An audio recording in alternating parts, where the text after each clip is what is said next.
Hi hello ನಮಸ್ತೆ friends, welcome back to my YouTube channel. ಎಲ್ಲರೂ ಹೇಗಿದ್ದೀರಾ? ಎಲ್ಲರೂ ಚೆನ್ನಾಗಿದ್ದೀರಾ ಅಂತ ಭಾವಿಸ್ತೀನಿ. ನಾನು ಕೂಡ ತುಂಬಾ ಚೆನ್ನಾಗಿದ್ದೀನಿ. ಬನ್ನಿ ಫ್ರೆಂಡ್ಸ್, ಇವತ್ತಿನ ಲಾಗನ್ನು ಸ್ಟಾರ್ಟ್ ಮಾಡುವ. ಲಾಗ್ ಸ್ಟಾರ್ಟ್ ಮಾಡೋಕ್ಕಿಂತ ಮುಂಚೆ ಯಾರೆಲ್ಲ ನನ್ನ ಚಾನಲನ್ನು ಫಸ್ಟ್ ಟೈಮ್ ನೋಡ್ತಿದ್ದೀರಾ, ಪ್ಲೀಸ್ ಹೋಗಿ ಸಬ್ಸ್ಕ್ರೈಬ್ ಮಾಡ್ಕೊಳ್ಳಿ. ಹಾಗೆಯೇ ಪಕ್ಕದಲ್ಲಿ ಕಾಣ್ತಿರುವಂತಹ ಬೆಲ್ ಐಕನನ್ನು ಒತ್ತೋದನ್ನು ಮರಿಬೇಡಿ ಫ್ರೆಂಡ್ಸ್. ಸೊ ದಟ್ ನಾನು ಹಾಕಿರುವಂಥ ಪ್ರತಿ ವೀಡಿಯೋಸ್ನ ನೋಟಿಫಿಕೇಶನ್ ನಿಮಗೆ ಮೊದಲು ತಲುಪುತ್ತೆ. ತುಂಬ ಜನ ವೀಡಿಯೋಸನ್ನು ನೋಡ್ತೀರಾ, ಬಟ್ ಸಬ್ಸ್ಕ್ರೈಬ್ ಮಾಡ್ಕೊಳ್ದೇನೆ ಹಾಗೇ ನೋಡ್ತೀರಾ. ಪ್ಲೀಸ್ ಸಬ್ಸ್ಕ್ರೈಬ್ ಮಾಡಿಕೊಂಡು ವೀಡಿಯೋನ ಸ್ಕಿಪ್ ಮಾಡದೆ ಕೊನೆ ತನಕ ನೋಡಿ ಅಂತ ಕೇಳ್ಕೊತಾ ವೀಡಿಯೋನ ಸ್ಟಾರ್ಟ್ ಮಾಡುವ. ಇವತ್ತೊಂದು ರೆಸಿಪಿಯನ್ನು ನಿಮ್ಮ ಜೊತೆ ಶೇರ್ ಮಾಡ್ಕೊಳ್ಳುವ ಅಂತ ಮನೆಯಲ್ಲಿ ಬೊಂಡಾಸ್ ತಂದಿದ್ರು, ಹಾಗಾಗಿ ಅದನ್ನು ಹೇಗೆಲ್ಲ ಮಾಡಿದೆ ಅಂತ ತೋರಿಸ್ತೀನಿ. ನೀವು ಕೂಡ ಒಮ್ಮೆ ಟ್ರೈ ಮಾಡಿ. ಮೊದಲನೇದಾಗಿ ಬೊಂಡಾಸನ್ನು ಕ್ಲೀನ್ ಮಾಡಿ ತೊಗೊಂಡಿದ್ದೀನಿ. ಅದಕ್ಕೆ 2 ಸ್ಪೂನು ಜಿಂಜರ್ ಗಾರ್ಲಿಕ್ ಪೇಸ್ಟನ್ನು ಹಾಕಿದ್ದೀನಿ. ನೆಕ್ಸ್ಟ್ ನಾನು ಜೀರಿಗೆ ಪುಡಿ, ಕೊತ್ತಂಬರಿ ಪುಡಿ, ಅರಿಶಿನ ಪುಡಿ, ಹಾಗೆ ರೆಡ್ ಚಿಲ್ಲಿ ಪೌಡರ್ ಮತ್ತು ಸ್ವಲ್ಪ ಉಪ್ಪನ್ನು ಹಾಕಿ ಚೆನ್ನಾಗಿ ಮಿಕ್ಸ್ ಮಾಡಬೇಕು. ಮಿಕ್ಸ್ ಮಾಡಿ ಒಂದು ಹಾಫ್ ಆನ್ ಅವರ್ ಅದನ್ನು ಚೆನ್ನಾಗಿ ಮ್ಯಾರಿನೇಟ್ ಆಗಲಿಕ್ಕೆ ಬಿಡಬೇಕು.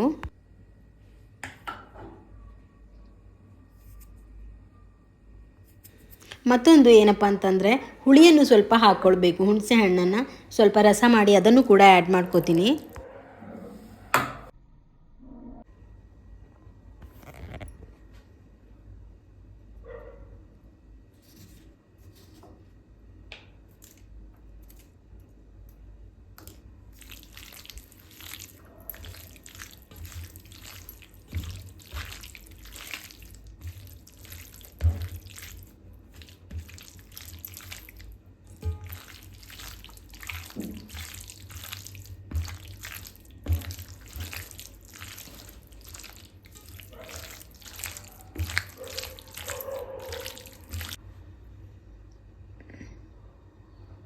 ಹಾಗೆಯೇ ಅದನ್ನು ಮ್ಯಾರಿನೇಟ್ ಮಾಡಲಿಕ್ಕೆ ಇಟ್ಟು ನಂತರ ನಾನು ಒಂದು ಪ್ಯಾನನ್ನು ತಗೊಂಡು ಆಯಿಲನ್ನು ಹಾಕೋತೀನಿ.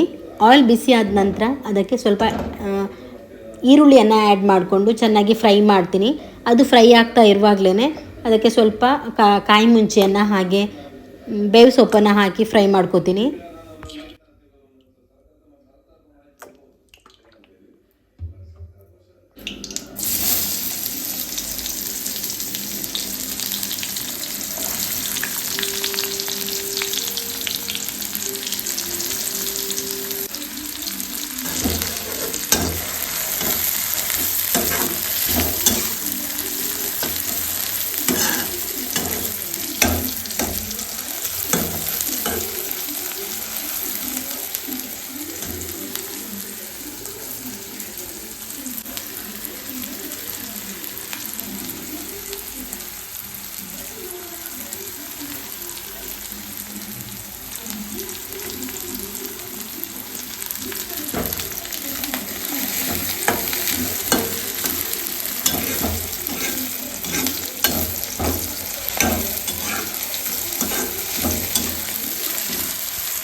ಈರುಳ್ಳಿ ಸ್ವಲ್ಪ ರೆಡ್ಡಿಶ್ ಬರೋ ತನಕ ಅದನ್ನು ಫ್ರೈ ಮಾಡ್ಕೊಂಡು ಆದಮೇಲೆ ನಾವು ಮ್ಯಾರಿನೇಟ್ ಮಾಡ್ಕೊಂಡಿರ್ತೀವಲ್ವ ಬೊಂಡಾಸನ್ನು, ಆ ಮಸಾಲವನ್ನು ಅದಕ್ಕೆ ಹಾಕಬೇಕು.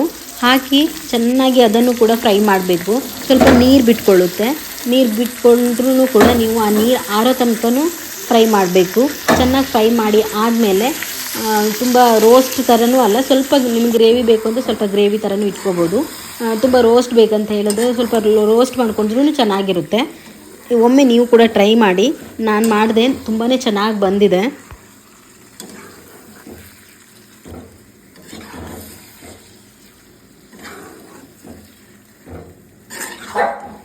ಇದಾಗಿತ್ತು ಫ್ರೆಂಡ್ಸ್ ಇವತ್ತಿನ ಪುಟ್ಟ ವಿಡಿಯೋ ಇಷ್ಟ ಆದರೆ ಲೈಕ್, ಶೇರ್, ಕಮೆಂಟ್ ಹಾಗೆ ಸಬ್ಸ್ಕ್ರೈಬ್ ಮಾಡೋದನ್ನು ಮಾತ್ರ ಮರಿಬೇಡಿ. ನಾಳೆ ಮತ್ತೊಂದು ಹೊಸ ವಿಡಿಯೋ ಜೊತೆ ಮತ್ತೆ ಸಿಗ್ತೀನಿ. ಅಂಟಿಲ್ ದೆನ್ ಟೇಕ್ ಕೇರ್, ಬಾಯ್.